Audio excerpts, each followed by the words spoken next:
पहले उठाए अंदर वो डाले, नीचे एक बूंद न गिराए, चूसेगा या चाटेगा जो करेगा कर, तेरी बोतल पे ना पड़े किसी की नजर। दोस्तों, ये कोई अश्लील कविता नहीं बल्कि संजय दत्त और नोरा फतेही की फिल्म का एक गाना है जिसे लेकर पूरे देश में बवाल मचा हुआ है। और चौंकाने वाली बात यह है कि इस गाने की चर्चा अब भारत की संसद के अंदर भी की जा रही है। आइए आपको बताते हैं कि पूरी खबर आखिर है क्या। पहले उठा ले, अंदर वो डाले।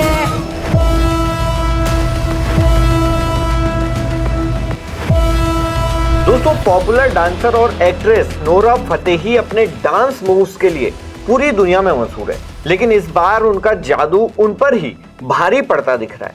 आपको बता देंगे उनकी आने वाली फिल्म केडी द डेविल का एक गाना सरके चूनर तेरी सरके हाल ही में रिलीज हुआ है और इस गाने में नोरा फतेही के साथ संजय दत्त भी नजर आ रहे हैं। गाना रिलीज होते ही सोशल मीडिया पर वायरल तो हुआ, लेकिन मनोरंजन के लिए नहीं बल्कि विवादों के लिए। सुप्रीम कोर्ट के वकील विनीत जिंदल ने इस गाने के खिलाफ मोर्चा खोल दिया है। उन्होंने central board of film certification यानी सेंसर बोर्ड और सूचना एवं प्रसारण मंत्रालय को एक औपचारिक शिकायत भेजी है। इस शिकायत में मांग की गई है कि इस गाने को तुरंत सभी डिजिटल प्लेटफॉर्म से हटाया जाए। दोस्तों, इस मामले में पुलिस की भी एंट्री हो गई है। दिल्ली पुलिस की साइबर सेल में भी एक अलग शिकायत दर्ज कराई गई है। इस शिकायत में गाने के गीतकार रकीब आलम, डायरेक्टर प्रेम, म्यूजिक कंपोजर अर्जुन जन्या और सिंगर मंगली के नाम भी शामिल किए गए हैं। आरोप है कि यह गाना भारतीय न्याय संहिता की धारा 294 और पॉक्सो एक्ट के साथ साथ आईटी एक्ट का भी उल्लंघन करता है। अब बात करते हैं उस बड़े खुलासे की जिसने इस आग में घी डालने का काम किया है। इस गाने के हिंदी वर्जन के गीतकार रकीब आलम ने खुद को इस विवाद से दूर कर लिया है। उन्होंने एक चौंकाने वाला बयान दिया है कि उन्होंने शुरू में ही मेकर्स को मना किया था कि ऐसे बोल हिंदी में नहीं चलेंगे और सेंसर बोर्ड इसे काट देगा, लेकिन फिल्म के मेकर्स ने उन पर दबाव बनाया कि वे कन्नड़ भाषा के शब्दों का सीधा और हूबहू हिंदी अनुवाद करें। दोस्तों, रकीब आलम का कहना है कि वे इस विवाद से बहुत शर्मिंदा महसूस कर रहे हैं और ये सब उनकी मर्जी के खिलाफ हुआ है। फिल्म इंडस्ट्री से भी इस गाने पर तीखी प्रतिक्रिया आ रही है। मशहूर गायक अरमान मलिक ने सोशल मीडिया प्लेटफॉर्म एक्स पर अपनी भड़ास निकाली है। उन्होंने लिखा कि यह गाना उनके सामने आया और उन्हें यकीन नहीं हुआ कि उन्होंने क्या सुना है। अरमान ने इसे कमर्शियल म्यूजिक का सबसे निचला स्तर बताया है।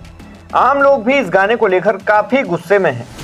आपको बता दें कि यह विवाद सिर्फ सोशल मीडिया और एफआईआर तक सीमित नहीं रहा, बल्कि केंद्रीय मंत्री अश्विनी वैष्णव ने इसे लेकर संसद में जो कहा उसे सुनकर आप चौंक जाएंगे। माननीय अध्यक्ष जी, जिस गाने के बारे में माननीय सांसद महोदय ने कहा है, ऑलरेडी उस पर बैन लग चुका है। और मैं स्पष्ट तौर पे ये आपके माध्यम से पूरे सदन को कहना चाहूँगा कि हमें फ्रीडम ऑफ स्पीच में भारत के संविधान निर्माताओं ने जो रीजनेबल रिस्ट्रिक्शंस लगाए, उन रीजनेबल रिस्ट्रिक्शंस के हिसाब से ही चलना चाहिए। Freedom of speech cannot be absolute, it has to be in the context of the society, it has to be in the context of the culture, और उसमें बहुत ही हमें सावधानी से हमारे आने वाले समय में जिस तरह से डिजिटल के माध्यम से जिस तरह से आज तेजी से चीज़ें फैलती है, उसमें हमें समाज के प्रोटेक्शन के लिए, विशेषकर बच्चों के प्रोटेक्शन के लिए, महिलाओं के प्रोटेक्शन के लिए, समाज के वंचित वर्गों के प्रोटेक्शन के लिए जो भी कड़े एक्शन लेने चाहिए वो लेने के लिए सरकार प्रतिबद्ध है। दोस्तों, सवाल अब ये पैदा होता है कि ऐसे गानों के रिलीज होने से पहले क्या सेंसर बोर्ड सोया रहता है? इस मुद्दे पर आपका क्या मानना है? क्या फिल्मों और गानों में अश्लीलता को रोकने के लिए और भी कड़े कानून होने चाहिए? अपनी राय हमें कमेंट बॉक्स में जरूर दें। ब्यूरो रिपोर्ट, सरकारी मंथन।